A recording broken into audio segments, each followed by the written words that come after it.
Hello and welcome to Talking Stocks. I'm Gugulethu Cele. In studio with me is Aston and Hechter from Anchor Capital. They are the experts today who are going to help us take a look at looking at one of the largest stock exchanges in Africa. That is the Johannesburg Stock Exchange Limited, which has been around for over 120 years. Gentlemen, good to have you both. Liam, if we start off with you, when I often think of the JSE, it almost comes as a secondary note that this is actually a company, one that you can invest in, because I think the close association that a lot of people have with it is just the view that it's just a pause. But there's clearly a lot more to it than that. Yes, definitely. I think there's a very fully functional operational business, and it's a very big business. I think its market cap is now about 11.5 billion rand, and it provides quite an attractive sort of defensive investment opportunity for people to add a defensive asset to portfolios. Just on that, it's the investment thesis for this particular company. How does it actually make its money? Because that's clearly the key question here. Yeah, so I think I like to think of it like a toll road. So if you're driving on a particular highway and there's a toll road, you have to pass through that toll road and you have to pay those fees. And in the South African context, the JSE Limited is essentially a monopoly. I mean, not by regulation, because the regulation does not preclude the ability to launch a new market operator in terms of another exchange.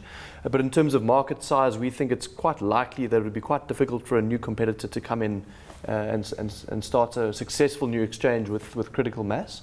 And essentially, so if you want to buy or sell shares on the JSE, it has to go through the JSE Limited, so it's a nice quasi-monopoly that they have. And how do they make their money? They charge fixed and variable fees as a proportion of trades that go through. That's probably 60 or 70% of their revenue in terms of cash equities. And then on the other end of the scale, you've also got data services, where they actually sell data to market participants who buy that data. It's a bit like Bloomberg, if you want to think of it that way. And these are the reports that basically we read, the SENS reports, I take it, the news service that they have publishing on company results and updates there. So specifically not SENS, I think that's a service, but if you want to buy indices data, for example, a lot of the detailed stuff that you'd want to get in terms of analysis that you might want to perform on a particular market or stock, that data is sold by the JSE. So you mentioned the monopoly here, but I also understand that according to world standards, we have one of the best capital markets here, which obviously is influenced by the JSE. So clearly that also stands in its favor as a favorable investment opportunity here, Liam.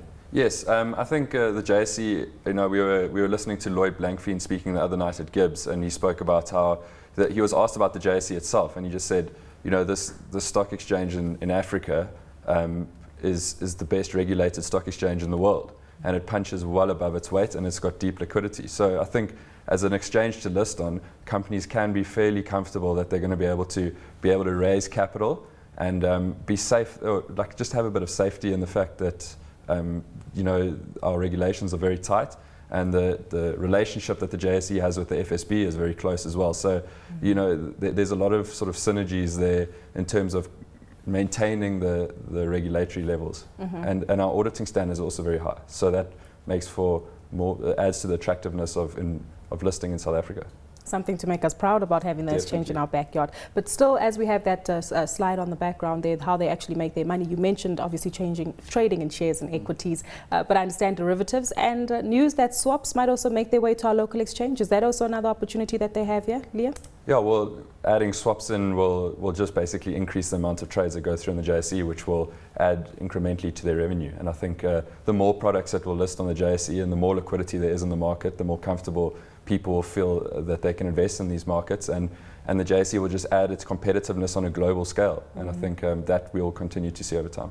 Clearly, the big question is how they spend their money then, and everybody knows that the JSE doesn't have a trading floor anymore. All of this is done via technology.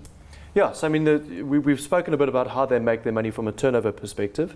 And then the costs are really people in IT. It's an IT business. It's not completely dissimilar to an asset manager. But what I would say in the sense that it's very people intensive, so about 40% of their costs are personnel. The difference there, I guess, is that the variable compensation proportion of costs is likely to be somewhat lower, I would imagine. But then you've got the significant IT spend that they have to spend every year to keep the exchange abreast of global best practice. And that's a lot of money that they spend. I mean, they're probably outside of what they expense. They've got capital expenditure that we would think will average about 200 million rand a year for the next couple of years.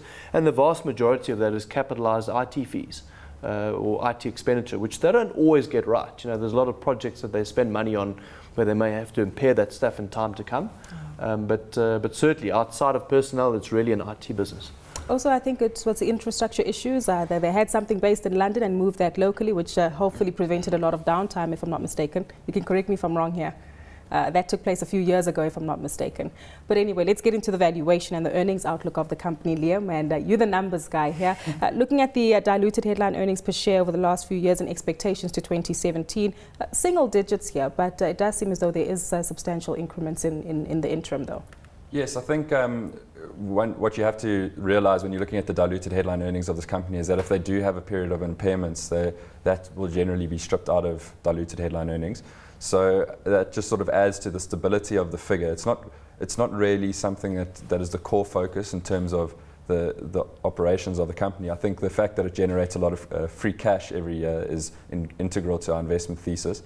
The dividend, on the other hand, is quite a tricky one to try and gauge because their dividend policy is not all that clear, but it would, I think the market sort of assumes in a way that there's a bit of a progressive dividend policy in place because since listing in 2006, they haven't actually dropped that. The dividend hasn't decreased once. So it's a bit of a implied progressive dividend policy. And the fact is that even in times of their sort of negative times, they still generate a lot of free cash. And that adds to the defensiveness of the asset.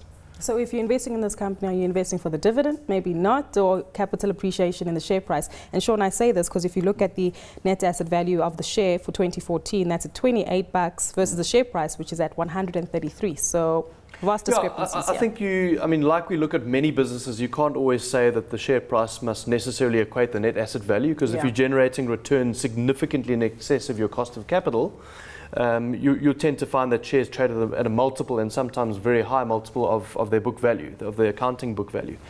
So I think the way that people will look at this business, and rightly so, is on the cash flow generating ability of the company and the ability to pay dividends. We think the implied ordinary cover is somewhat less than 2 times in terms of what we're looking for this coming year. So even though it trades at a forward 16 PE, you're getting a 3.5% dividend yield, which is quite healthy, and that's a number that we think can grow by 10% per annum. And I think that there's another aspect to the dividends that's worthwhile mentioning, is that they do have a track record of paying special dividends, and we take the view internally that it's a fairly, I would almost argue, overcapitalized business. So when you look at that asset base, you've probably got an NAV of 2.5 odd billion rand, I would think, of which 1.5 billion is cash. Sure. Now, they obviously have to hold cash for regulatory purposes, but we think that number is probably 500 million rand too high. So I think it's a lazy balance sheet. It's not. Sometimes we often like to look for very aggressive capital management. It's not something that the JSE has really done over time, I would say. But I think in addition to that ordinary dividend flow, we would expect to see a fair measure of special dividends coming the way of shareholders from henceforth. Or possibly even just more sort of guidance on what a sustainable dividend cover for them really is. Because maybe it's a lot lower than what they would communicate to the market. In comparison, though, to its counterparts, you mentioned the JSE, the largest exchange on the continent, but versus what we have in Europe and in the US, how does it fare, Liam? I think on a valuation basis, JSE offers compelling value. If you look at the exchanges around the world, sort of in the last 6 months, they've done very well. If you look at the London Stock Exchange over the last 2 years, it's done very well. So an interesting one to look at would be the Hong Kong Stock Exchange that had a sort of regulatory change over the last few weeks, and that thing just skyrocketed straight away. I think that investors are at the moment looking for value and sort of a defensive asset that can grow and still be able to pay a nice dividend. And I think that's why stock exchanges around the world are in favor at the moment.